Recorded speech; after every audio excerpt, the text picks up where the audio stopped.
இந்த தமிழ் சேனலுக்கு உங்களை அன்போடு வரவேற்கிறோம். ஸ்ரீ பாகவதம் பார்த்துட்டு வரோம். நம்ம ஸ்ருதி கீதை பற்றி பார்த்தோம். இப்போ வந்து நிர்கனுக்கு அருள் புரிதல். நிர்கன் வந்து இஷ்வாகுவோட பையன், மகன், தர்மவான், கொடையாளி. ஒரு சமயம் நிர்கன் ஒரு பெரிய யாகம் ஒன்று பண்ணுறான். அப்போது காசிபருக்கு பல பசுக்களை எல்லாம் தானமாக செய்கிறான். அவற்றை முனிவர் ஓட்டி செல்கையில் அவற்றில் ஒரு பசு தப்பி ஓடிடுச்சு. இது தானம் பெற்றவரோ கொடுத்தவரோ மற்றவரோ அறியல. அப்பசு நிருகன் பசு கூட்டத்தோடையே கலந்துருச்சு. சில நாட்களுக்கு பிறகு நிருகராஜன் வேறொரு அந்தனுக்கு சில பசுக்களை தானம் பண்ணுறான். அவன் ஏற்கனவே கச்சியப்பருக்கு கொடுத்து திரும்பி வந்த பசுவும் கலந்திருப்பதை மன்னரோ அந்தனரோ யாருமே அறியலை. அந்தனர் பசுக்களை ஓட்டி கொண்ட செல்கையில் காசிபரா பசு கூட்டத்தில் தனது பசுக்குள்ளிலிருந்து பிரிந்து போன பசு இருப்பதை கண்டு அந்தணனை கேட்க, அந்தனர் தனக்கு மன்னன் அளித்த பசுக்கள் அவை என்றார்.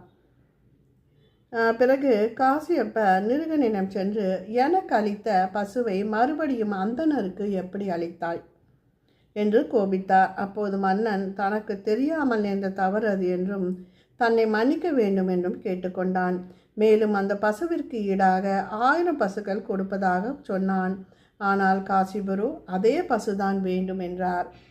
பின்னர் பசுக்களை தானம் பெற்ற அந்தனரை வேண்ட அவரும் மறுக்கிறார்.